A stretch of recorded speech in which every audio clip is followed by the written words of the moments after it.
Donc ce chapitre, c'est un chapitre où je vais vous balancer un certain nombre de résultats sans aucune forme de justification. D'accord? C'est un chapitre où vous allez moins apprendre que ce que vous aurez dû, que ce que vous avez appris au lycée. C'est-à-dire qu'on n'aurait même pas les couches électroniques, les machins, etc., etc. Et la conséquence de ça, c'est que je suis quand même obligé de vous balancer le modèle de Lewis qui ne vous servira littéralement jamais, vu que vous ne faites pas de chimie organique. D'accord? Mais je suis fonctionnaire, je fonctionne. C'est au programme. Je fais ça. Voilà. Cela étant, c'est des points facilement gagnés au concours, parce que c'est niveau play school, hein, d'accord. Alors pour le coup, ce chapitre-là a été testé, expérimenté sur ma fille quand elle était en CE1, donc ça marche. Donc si vous plantez là-dessus, c'est que vous n'avez pas les structures cognitives d'un enfant de 7 ans. D'accord. Voilà, désolé. Hein, voilà. Ne montre pas Paul comme ça, c'est pas que lui dont je parle. Voilà. Ah, pardon, d'accord. Il a fait genre. Direct, quoi. Voilà. D'accord. Donc aujourd'hui, on va parler de cet objet que vous connaissez déjà, vu que ce truc orne à peu près toutes les salles de classe du monde entier. Dès qu'on veut dire qu'on fait de la science, d'accord, globalement, on balance ça, d'accord. Ceci recense l'intégralité des éléments connus par périodicité. Et on va essayer un peu de comprendre ce que ce truc-là, enfin même pas d'ailleurs ce que ce truc-là raconte, mais dans une version hyper limitée du problème, d'accord. Mais c'est juste, voilà, on va en causer, donc je vais le mettre pas trop loin de moi et je vous le remontrerai de temps en temps en essayant de pas me casser les pieds en marchant dessus. Voilà, voilà, pas très compliqué. Alors, ok, bon, on est parti. Hein. Un, je vais faire un truc qui s'appelle Atome, modèle de Lewis. On va commencer quand même par quelques définitions qui me semblent importantes dans cette histoire, histoire que vous ayez ça dans votre escarcelle. D'ailleurs, elles ne sont pas dans les questions de cours, je vais refaire ça, si j'en profite, de faire ça. Définition, oui, définition, il n'y a pas de problème. L'idée est la chose. Donc, vous savez probablement par culture que la matière est constituée d'atomes. Ces atomes sont plus ou moins attachés entre eux, d'accord, pour former soit des molécules, d'accord, et ces molécules ensuite sont plus ou moins attachées entre elles pour former soit des solides, des liquides ou des gaz, où là ils ne sont pas du tout attachés. Il s'avère en fait que la façon dont on a choisi de représenter le monde atomique est en fait résumée dans ce truc-là. Et en fait, ça je suis sûr que vous l'avez correctement appris, puisque grosso modo mes collègues et moi-même sommes un peu à cheval sur le sujet, ceci ne s'appelle pas la question périodique des atomes. C'est écrit en haut, d'accord, ça s'appelle la question périodique des éléments. Pour une raison extrêmement simple, c'est qu'en fait, les éléments en tant que tels ne véhiculent pas de propriétés chimiques particulières. Enfin, si, mais non. Enfin, voilà, ça dépend ce qu'on regarde. Euh, L'idée est la chose suivante, par exemple, le sodium, d'accord, ça là, Na parce que c'est natrium en latin, d'accord, je vous rappelle les conventions. Le sodium, a priori, est un métal, d'accord, qui explose et qui brûle en fait au contact de l'eau, d'accord. C'est un métal extrêmement dangereux, c'est un alcalin. Mais le sodium auquel vous avez enlevé un électron, à savoir les ions sodium, c'est des choses tout à fait indolores, puisque grosso modo, vous en consommez des quantités assez industrielles tous les jours, d'accord, sans aucune forme de problème. Et donc, en fait, il s'avère que faire une classification des atomes ou des ions est quelque chose de beaucoup plus compliqué, parce qu'en fait, les propriétés chimiques vont dépendre essentiellement de combien d'électrons ont disparu, ou comment ces atomes se sont liés avec d'autres trucs, etc., etc. Donc en fait, par contre, on a considéré dans la façon dont on classe ce truc-là que le sodium métallique et le sodium ionique, on va leur donner le même nom parce que ça fait partie en fait ces deux représentants de grosso modo la même chose qu'on appelle un élément. D'accord. Donc un élément en fait c'est plutôt une catégorie. Et ensuite, cette catégorie elle a des avatars, d'accord, qui peuvent être insolites, qui peuvent ne pas exister. Par ailleurs, à plein égard, par exemple, eau tout seul, ça n'existe pas. En tout cas, pas sur Terre. Ça existe dans les univers intergalactiques ou interstellaires, mais ça n'existe pas sur Terre. Par contre, le carbone tout seul, bah, ça existe, mais sous plusieurs formes. Ça peut être celui du charbon, celui du diamant, d'accord, mais celui du carbone tout seul. Donc en fait, il faut bien comprendre cette classification, c'est vraiment une classification qui est assez conceptuelle. historiquement, elle classe les atomes au départ. D'accord? Mais en fait, on a parlé du mot élément quand on s'est rendu compte que chaque constituant, chaque molécule, était en fait constituée de petites briques qui perdaient en fait leurs propriétés propres en se branchant les unes sur les autres. Et donc on a préféré utiliser un autre vocabulaire qui est le vocabulaire d'élément, plutôt que atome, qui est en fait ce qui se passe quand un élément est tout seul. D'accord là-dessus? Donc voilà. Donc en gros, c'est juste une histoire de description, mais c'est extrêmement important. Donc la matière est décrite,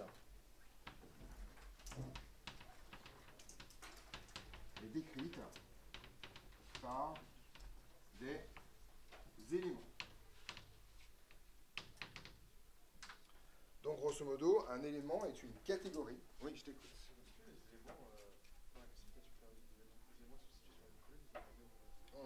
C'est pour aider les atomes, c'est ça l'idée, je vais y revenir. Donc, un élément est en fait une genre de catégorie, d'accord, représentant les atomes. D'accord. Un atome est en fait la version chimique de ce qui se passe lorsqu'il est tout seul, d'accord, parce que l'élément est seul. Donc vous voyez que c'est une définition qui se mord un peu la queue, dans le principe, mais c'est juste pour que vous compreniez que l'élément c'est une abstraction. Après, c'est quelque chose qui n'existe pas en tant que tel, d'accord. Et ensuite, vous avez des avatars de ce truc-là. D'accord.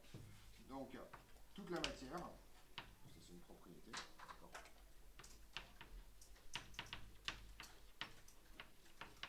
Toute la matière utilise les éléments comme briques constitutives.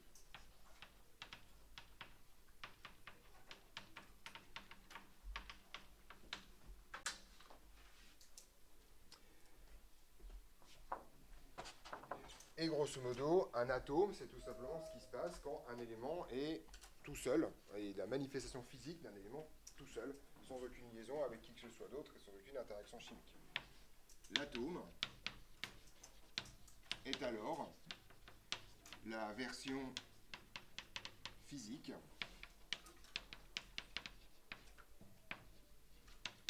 d'un élément seul. Alors, il s'avère que quand même, on sent bien que ces deux notions se recouvrent pas mal. Et en particulier, un élément va être caractérisé par un certain nombre de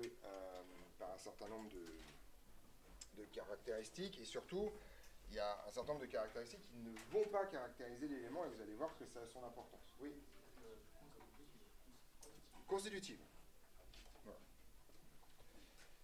Alors, l'idée est relativement simple, c'est que donc, un élément est caractérisé par ce qu'on appelle son numéro atomique, qui est le nombre de protons dans le noyau de l'atome associé. C'est ça l'idée.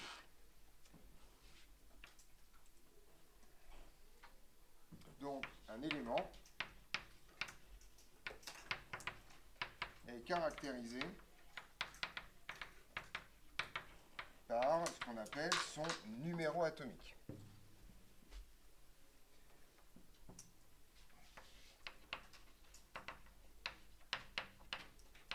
Ce numéro atomique se note Z, d'accord, et qui est en fait le nombre de protons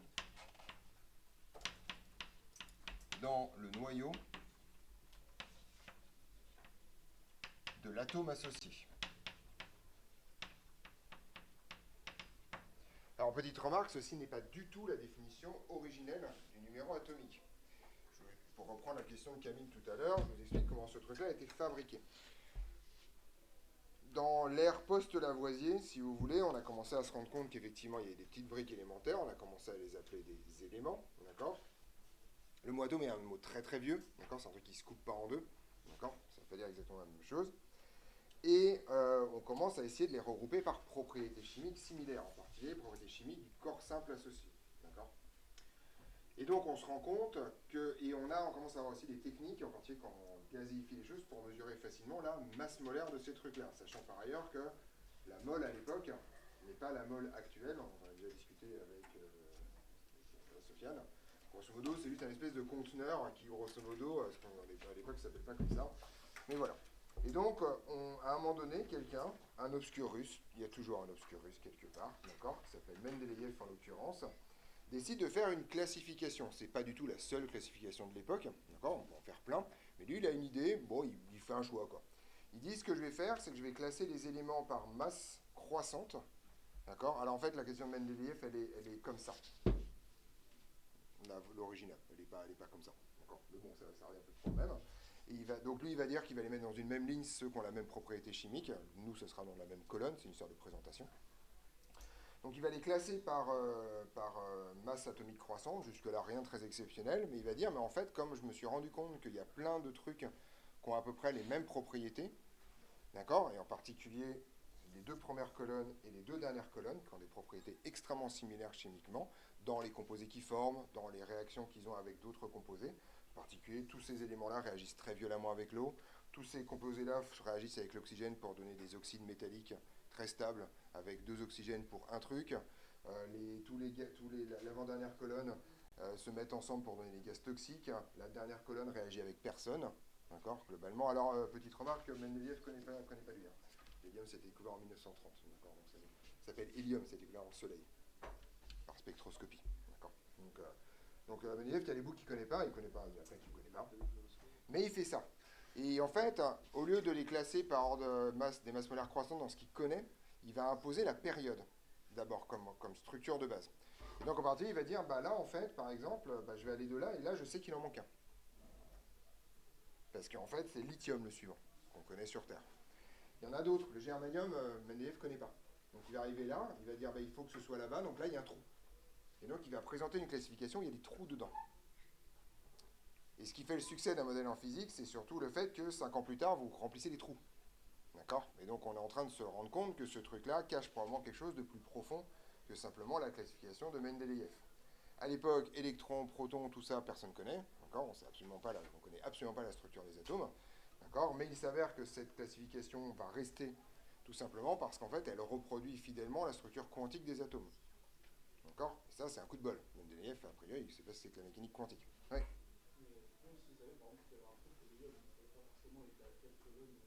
Non, effectivement, il savait qu'il en manquait un.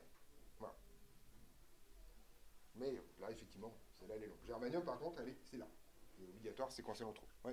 Comment il savait regarder l'écart en masse et il voyait que c'était trop grand? Non, il disait, bah, en fait, le gallium, c'est un métal de transition, et c'est comme l'aluminium, c'est hyper clair. L'arsenic, ça se comportait comme le phosphore. Et donc là, je mets un trou. C'est-à-dire qu'il décale pas l'arsenic, il le met bien en dessous du phosphore, et il sent qu'il y a un trou, parce que, bien entendu, le silicium, c'est hyper connu. Je vous rappelle qu'il y en a plein les plages, hein, globalement. Donc l'aluminium aussi, le phosphore c'est un élément qui est connu depuis l'Antiquité, donc il n'y a aucun problème, ça c'est des trucs isolés. Et il met, voilà, il met des trucs par propriété chimique similaire. Ouais, ok. Ouais, donc il les a classés par masse et il s'est dit je vais tout mettre, tous ceux qui sont pareils, je vais mettre dans la même C'est ça, colonne voilà. et il trouvait des trous. C'est ça, voilà. En faisant ça, il trouve des trous, globalement. Et donc bien entendu, c'est pas. Donc, et en fait, le numéro atomique, c'est simplement le numéro que le truc a dans cette classification. Vous les numérotez bêtement en fait, du début jusqu'à la fin. C'est leur position finalement. Il s'avère effectivement qu'à terme, ça coïncide exactement avec le nombre de protons qu'il y a dans le noyau. Bon, c'est comme ça, d'accord. Tout simplement parce que pour l'atome neutre, c'est exactement le même nombre que le nombre d'électrons et que c'est les électrons qui génèrent les propriétés chimiques des éléments. Enfin, des atomes, plus exactement. Ouais, je t'écoute. Du coup, pour les généraliser, Bah, il sait que ça a la même gueule. Enfin, l'hydrogène, ça s'est toujours baladé. Hein. On sait jamais trop le foutre, l'hydrogène, par ailleurs. D'accord. Mais en tout cas, il sait que ça a la même tronche. du coup, les trois premières lignes, il y a des gros trous. Il y a des gros trous parce que, bah oui, parce qu'il sait que le beryllium et le magnésium c'est pareil, et il sait que le bore et l'aluminium c'est pareil. Par contre, il sait que là, il y a plein de trucs entre les deux, c'est-à-dire qu'une fois que tu arrives au calcium, pour retrouver une propriété similaire à l'aluminium, il faut te coltiner tous les métaux dits de transition. Voilà. Ouais. Du coup, est-ce qu'il savait qu'il n'y avait pas des trucs au-dessus? Disons qu'il savait qu'il y avait rien au-dessus de. Bah, a priori, il n'y avait rien de connu, en tout cas, dans ces histoires-là. Et le saut en masse est, pour le coup, pas énorme, en fait, globalement. Oui. Qu'est-ce qui s'est passé alors avec les deux dernières lignes qui se rajoutent un peu Non, c'est juste il faut les mettre là, en fait. Oui. Il y a un trou, mais à l'époque, personne ne connaît ça. Hein. Enfin, il y en a très peu, hein. On connaît très peu ces éléments-là. Ouais. Les cases grisées, alors en fait, toutes les cases non grises, c'est des métaux. C'est pas compliqué. La majorité des corps simples sont des métaux. Voilà. Ouais. Ceux qui sont en rouge, c'est les éléments radioactifs. C'est les éléments qui ne sont pas stables. Voilà. pas compliqué. Oui. Ils ont les mêmes propriétés chimiques.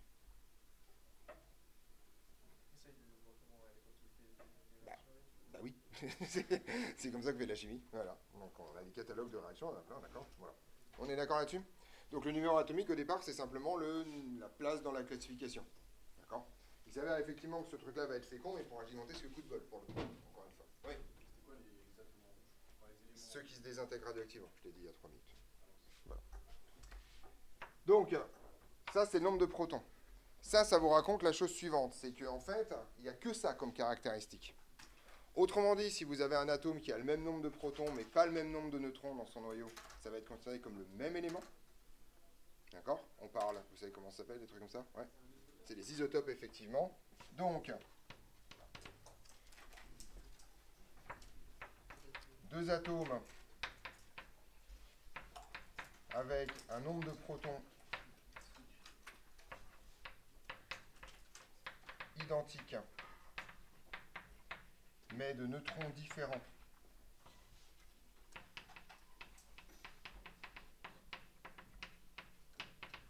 Procèdent du même élément.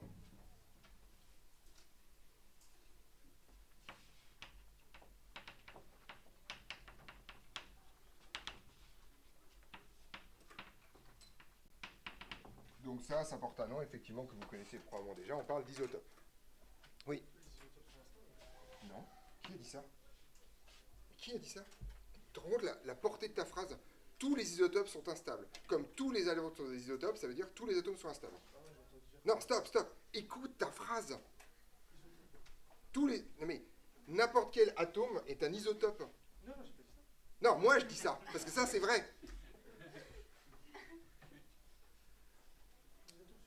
Mais évidemment, un isotope, c'est deux atomes qui ont le même nombre de protons et pas le même nombre de neutrons. Donc tous les atomes, sans aucune forme d'exception, sont des isotopes de quelqu'un. Ton théorème, c'est comme si tu me disais tous les nombres d'après valent 0. Mais oui, je vois que tu comprends pas. Tous les atomes... Par exemple, le carbone, c'est un isotope de lui-même. Parce qu'il a bien le même nombre de protons que lui-même. On est d'accord?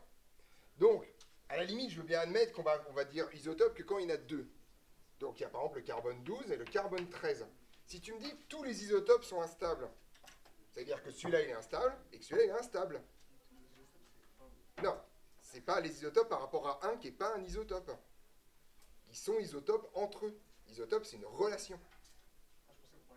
Non, absolument pas. Donc, jamais de la vie, les isotopes sont instables. À aucun moment. Il y a d'ailleurs des isotopes stables et des isotopes instables. D'accord? Par exemple, le carbone 12, c'est l'isotope stable. Voilà. Oui. Je pense que ça veut dire que dans tous les atomes, il y a un isotope qui est stable et les autres qui sont instables. Eh bien, c'est même pas forcément vrai, de surcroît. Il peut y avoir plusieurs isotopes stables. Il peut y avoir que des isotopes instables. Donc, c'est pour ça qu'il n'y a pas un isotope de référence dans cette histoire-là. Voilà. Donc vous pouvez avoir tous les isotopes qui sont instables, vous pouvez avoir qu'une seule version elle est instable, une seule version qui est stable, il y a toutes les configurations dans cette histoire. Voilà. Le fer en particulier a plusieurs isotopes, ils sont tous stables. Rien à foutre, lui il bouge pas. Voilà. Donc on parle d'isotopes dans cette histoire. D'accord? Non. Et donc on arrête avec des théorèmes comme ça. D'accord? On parle d'isotopes. Donc ça c'est la première chose que je voulais vous raconter. Et la deuxième chose, c'est qu'un atome et ses ions associés procèdent également du même élément. Parce que la seule chose que vous avez fait, c'est changer le nombre d'électrons. Vous n'avez pas touché au nombre de protons. D'accord? Un atome et ses ions associés procèdent du même élément.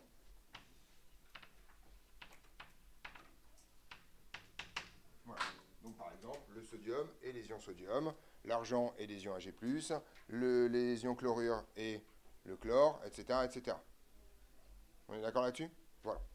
Donc ça, c'est histoire de préciser cette petite notion, et en particulier la notion d'isotope. On ne fera absolument pas d'études du noyau cette année ni l'année prochaine. Donc globalement, vous pouvez juste garder pour culture qu'il y a des isotopes, ça existe terminé en vrai. Oui. Un atome et ses ions associés. procèdent du même élément. D'accord. Ouais. Est-ce que l'argent, enfin, est-ce que l'argent c'est un métal? L'argent, l'atome argent est un métal, les ions Ag+ sont des ions. Du coup, le métal, enfin, je prends dans la main. Ça, c'est l'atome d'argent. Du coup, il n'y a que de l'argent. Il n'y a que de l'argent. Ah si, après, il y a des impuretés, mais enfin voilà, mais ça c'est... Mais en toute rigueur, voilà, si ce truc-là existait, ce serait de l'argent pur, ce serait que les atomes d'argent, tout à fait. Ouais. Les ions, c'est que en quantité, ça peut être que en solution. On peut les trouver que en solution aqueuse. Non, vous pouvez, vous pouvez trouver des ions en... Alors ça dépend lesquels pour le coup, mais un plasma typiquement, c'est un gaz ionisé. Quand vous avez un éclair, vous êtes en train d'ioniser l'atmosphère. Donc non, vous ne trouvez pas que des ions en ça. Oui. Est-ce qu'on connaît l'intégralité, enfin, Les éléments? ouais. Non, alors, en fait, je voulais demander si on connaît la quantité de chaque élément sur Terre. Oui, on a une très très bonne représentation de ça, sans aucune forme de problème. Oui. Donc, globalement, oui. Sur la surface en tout cas, sans problème. Peut-être dans le fond, c'est peut-être un peu plus compliqué, mais sur la surface, zéro problème. Dans l'univers aussi, aucun problème. Enfin, voilà, ça c'est facile. C'est très facile à faire, en fait. Oui. Et du coup, on connaît tous les éléments. Franchement, pour moi, oui. Je dis pour moi. Hein. En gros, déjà, il n'y a pas de place, il n'y a pas de trou en fait. D'accord, vu comme c'est foutu, il n'y a pas de trou. Comme les protons, ça se casse pas en deux, si vous voulez. Il y a un moment donné, une fois qu'on a compris que c'est juste une histoire de nombre entier, bah voilà. On en fabrique plein de balles à partir des éléments radioactifs, d'accord. Donc en général, on part de là à peu près, de l'uranium, voilà, et on tire comme des brutes dessus. Alors faut voir le bordel, hein. Vous prenez un noyau, vous lui tirez à coups de proton dessus, jusqu'à ce qu'il y en ait un qui rentre. Hein. Et vous mettez des neutrons à disposition, histoire que grosso modo ce soit vago stable. Et puis c'est pas stable. Et en fait, surtout, moi, ce qui m'inquiète plus dans cette... Enfin, ce qui me conforte le plus, c'est que là, on fait ça sur Terre dans des conditions compliquées, mais quand vous faites une supernova ou une corée comme ça, grosso modo, si vous êtes prêt à produire toutes les saloperies possibles, vous avez les conditions. Là, pour le coup, dans une étoile à neutrons, vous avez tout ce que vous voulez. Et par spectroscopie, on trouve rien qu'on ne connaisse pas. Et donc, bon, s'il y avait... Donc, on espère... Les calculs montrent qu'il y a une valide stabilité vers 125 à peu près, en numéro atomique, sauf qu'on n'a jamais croisé un élément qui se balade comme ça, y compris avec les détections spectroscopiques qu'on a sur l'univers. Donc, moi, j'y crois pas trop. Bon, après, voilà. Pour l'instant, il n'y a pas, en tout cas. Voilà. Donc, Camille, tu avais levé la main tout à l'heure. C'est bon? Ouais. Je suis pas sûr. Au collège, vous m'avez dit qu'il y avait des éléments sur le tableau périodique qui avaient été inventés, où on avait fait le nom à... Ah bah tous, hein. Tous ceux qui sont en rouge en bas, c'est des trucs qui n'existent pas. Hein. Ceux-là, ils n'existent pas, hein, globalement. On a juste rempli, on a mis des points d'interrogation, on les a jamais croisés, quoi. Parce qu'on sait que c'est physiquement possible. Bah, encore une fois, hein, c'est vraiment un truc très con. Hein. On prend des atomes stables, on leur tire dessus à coups de protons jusqu'à ce que ça rentre. Et si on arrive à faire ça plein de fois, bah, on a gagné, quoi. Et sauf qu'en général, c'est des atomes dont la durée de vie, c'est quelques secondes. Donc, globalement, tu peux faire aucune mesure dessus et rien avec, quoi. On les a jamais croisés dans la nature. Non. Après, non. Parce qu'ils sont instables, justement. Non. Camille. Pas tout le temps, on passe pas notre vie à faire ça. Attendez, j'avais pas ce qu'il me dit. Oui. Oui. Bah, le francium, typiquement, tu vois, il y a une entre parenthèses pour le nombre de neutrons, c'est quoi? C'est la masse molaire. Parce qu'en fait, le francium est trop instable pour qu'on puisse mesurer la masse molaire proprement, quoi. Non, on passe pas notre vie à en fabriquer, ça sert à rien. Oui, non, mais c'est pas ça, mais on va pas se faire chier à fabriquer un truc qui, de toute façon, va faire qu'une seule chose, c'est disparaître dans la seconde, quoi. C'est ça, en fait, globalement. On fait ça pour la curiosité, mais personne fabrique du francium juste pour le plaisir. Oui.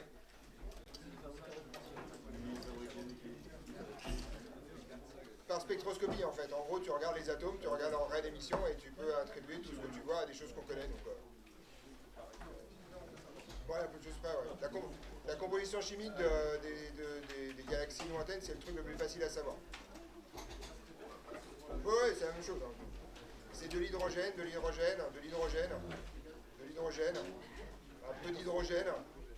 Non mais c'est pas une blague. En astrophysique, on a 3 éléments. L'hydrogène, l'hélium, les métaux. Bon. Rien à foutre, quoi.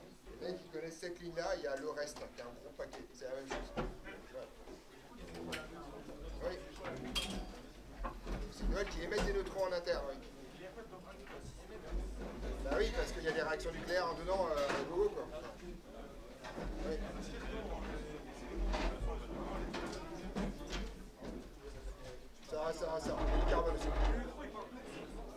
des sacs qui se pètent. Mais il perd des réactions nucléaires. Il y a fusion, fission, fusion, enfin, il y a tous les process là. Dans une étoile, c'est un cauchemar. Enfin, t'as des centaines de processus nucléaires en même temps. Enfin, voilà. Oui, parce que les températures sont beaucoup plus élevées, c'est tout. Les températures sont beaucoup plus élevées. Et la pression aussi.